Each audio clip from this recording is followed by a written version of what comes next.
BMW를 샀다. 내 재정 상황을 고려해서 큰 욕심 부리지 않고 X3을 샀다. 할인가에 등록세, 보험료 등등해서 총 8천만 원 정도가 들어갔다. 처음 며칠은 너무 좋았지만 곧 뭔가 마음이 불편해지기 시작했다. 며칠이 지난 지금은 과연 잘한 짓인가? 라는 생각이 들기 시작했다. 전에 타고 다니던 차는 모닝 중고차였다. 난 차 쓸 일도 그렇게 많지 않고 며칠에 한 번 운전하는데 뭐? 좋은 차가 필요한가? 라는 생각을 스스로에게 주입해왔다. 주차요금도 반값이고 세금도 반값이고 기름값도 한 달에 한 번 4만 원 주유하면 끝이라서 나에게는 고급 외제차는 필요 없었다. 그러면서도 지난 1년 동안 나는 BMW 유튜브 영상을 계속 봤다. 중고차 사이트를 뒤지고 시세를 검색했다. 머리는 아니라고 하지만 마음은 자꾸만 내가 뭘 원하는지 나를 일깨우듯 괴롭혔다. 그래서 진지하게 몸과 마음이 분리된 듯한 이 어이없는 오류를 해결하기 위해 시간을 갖고 생각해봤다. 1년간 계속되었던 이 오류는 단 1시간 만에 정의가 되었다. 생각의 결과는 이랬다. 나의 물질적 욕망은 인정한다. 어디까지나 욕망일 뿐이니깐. 하지만 나의 외모와 옷차림은 나라는 사람을 타인의 눈에는 나를 평가하는 첫 기준이 된다. 첫인상, 깔끔한 외모, 센스 있는 패션 스타일, 여유 있는 말투와 행동. 그동안 입던 옷과 신발을 모두 버리고 어제 새로 사서 입고 나간 전혀 내 스타일이 아닌 옷이라도 타인에게는 그게 나라는 사람으로 이미지화되어 가긴 된다. 이건 변명이다. 나의 이미지를 사람들에게 좋게 보이는 것이 결국은 나를 위한 것이다. 그래서 나는 BMW를 사도 된다는 합리화. 감정이 결정을 내리고 이성이 그걸 정당화한다. 이 상황에 딱 맞는 말이다. 조너선 하이트는 인간의 의사결정을 감정이 이끌고 이성은 변호사처럼 이유를 붙인다고 표현했다. 즉, 감정이 코끼리이고 이성은 그 위에 탄 기수일 뿐이라고 비유했다. 데니얼 카너먼은 인간의 사고를 빠른 직관적 시스템과 느린 논리적 시스템으로 나누며 대부분의 결정은 감정적 시스템이 먼저 내리고 이성이 그 뒤를 합리화한다고 했다. 데이비드 휴문 18세기 철학자인데 이렇게 말했다. 이성은 정념의 노예일 뿐이며 그래야만 한다. 세 사람은 각기 다른 시대를 살았지만 결국 한 가지를 말했다. 인간은 이성적 존재가 아니라 이성적인 변명을 하는 존재라는 것. 어쩜 이렇게 인간은 다른 것 같으면서도 똑같은 것일까? 나도 이들 세 명이 단 한 줄로 정의한 인간 범주에 정확하게 속해 있다. 그래서 나는 감정에 치우친 나의 행동을 이성의 힘을 빌어 정확하게 이해하고 모두 받아들이기로 했다. 왜 나는 이성보다 욕망을 따랐을까? 답은 의외로 경제학에 있었다.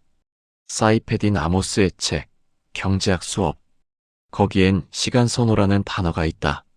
시간선호라는 개념은 19세기 오스트리아 학파 경제학자들이 처음 체계화했다. 시간선호란 지금의 만족을 미래의 만족보다 얼마나 더 중시하느냐라는 개념인데 현재의 소비와 미래의 소비가 있다면 어느 쪽을 더 선호하는지를 나타내는 인간의 성향이다. 당연히 나는 현재의 소비의 가치를 두어 BMW를 산 것이고 말이다. 현재의 소비는 잘 알겠는데 그럼 미래의 소비란 무엇일까? 미래의 소비라는 개념은 나중에 차를 산다는 것보다 더 넓은 의미를 가진다고 한다. 현재의 소비가 즉각적 만족의 선택이라면 미래의 소비는 나중에 더 큰 가치를 누리는 선택이라고 할 수 있다. 예를 들면 지금 차를 사지 않고 투자해서 5년 뒤에 자산이 2배가 되면 그때 BMW를 사고 여유자금으로 투자하거나 생활비로 쓸 수 있다는 가치를 가진다는 말이다. 그렇다면 정말 8천만 원이 1억 6천만 원이 될까?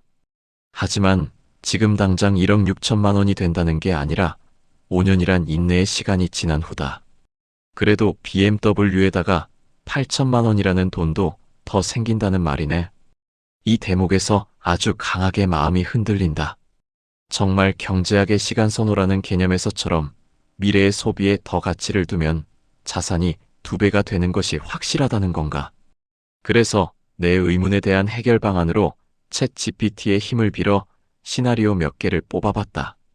8천만 원을 투자해서 5년 후에 각 자산이 어떻게 되는지 시나리오별로 물어봤다.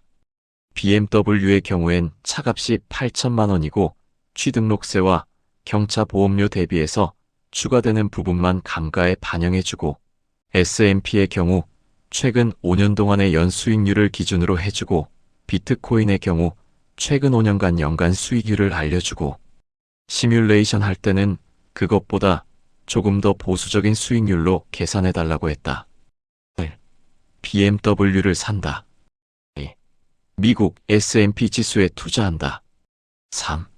비트코인에 투자한다. 과연 결과는 어떨까? 충격적인 결과라 화면을 스크린샷 해봤다. BMW의 경우에 5년 뒤 중고차로 파는 가격은 3,500만 원이라고 한다. 즉 지금 타는 즐거움 대신 5년 뒤 자산만 보면 8천만 원 넣었다가 3,500만 원만 남는 구조라고 챗 GPT가 아주 후벼 파듯 말한다. S&P 지수에 8천만 원을 투자하는 경우는 연 16.4%의 수익률인데 복리로 5년을 계산하면 1억 7천만 원이 된다고 한다. 정말 대략 2배가 되는 게 맞구나. 비트코인에 투자하는 시나리오의 결과에는 정말 욕이 나올 정도였다. 지난 5년간 총 수익이 560%라고 한다. 이걸 역산해보면 연간 41%의 수익률이 나온다는 건데 보수적으로 30%로 낮춰서 계산했다고 하는데도 이게 거의 3억이다. 게다가 쐐기를 박는 마지막 한 줄은 기존 5년 수익률을 그대로 적용했다면 4억 5천만 원이 된다는 말이다. 난 5년 후에 4억 5천만 원을 포기하고 며칠 전에 BMW를 샀어요. 헤헤. 이런 결과가 되는 건데 이게 맞나? 이게 이렇게 단순하게 계산해서 될 일인가? 비트코인은 위험자산이라 5년 후에 망해서 없어질 수도 있지 않나? 아니면 정말 레이 달리오의 빅사이클에서 말한 것처럼 장기 부채 사이클의 마지막 위치에서 자산을 보유하는 것이 현명한 것인가? 비트코인이 위험하다면 S&P를 선택한 경우는 말이 되는 건가? 8천만 원이 2배가 되어 1억 7천만 원이 된다면 5년 후에 신형 BMW X3을 살 수 있고 현금이 다시 8천만 원 가까이 되는 것이다. 결국 BMW는 단순한 소비가 아니라 나를 들여다보는 거울이었다. 감정이 결정을 내리고 이성이 그것을 해석한다. 오늘의 나는 소비했지만 내일의 나는 배웠다. 나의 시간 선호는 현재의 소비였지만 미래의 시간에 좀 더 가치를 두는 것이 좋을 것 같다는 결론이 자연스럽게 나왔다. 이것이 내가 BMW를 사면서 감정으로 결정하고 시간 선호라는 경제학 개념을 활용한 이성적으로 좀 더 현명한 인간이 되는 나만의 BMW 경제학이다.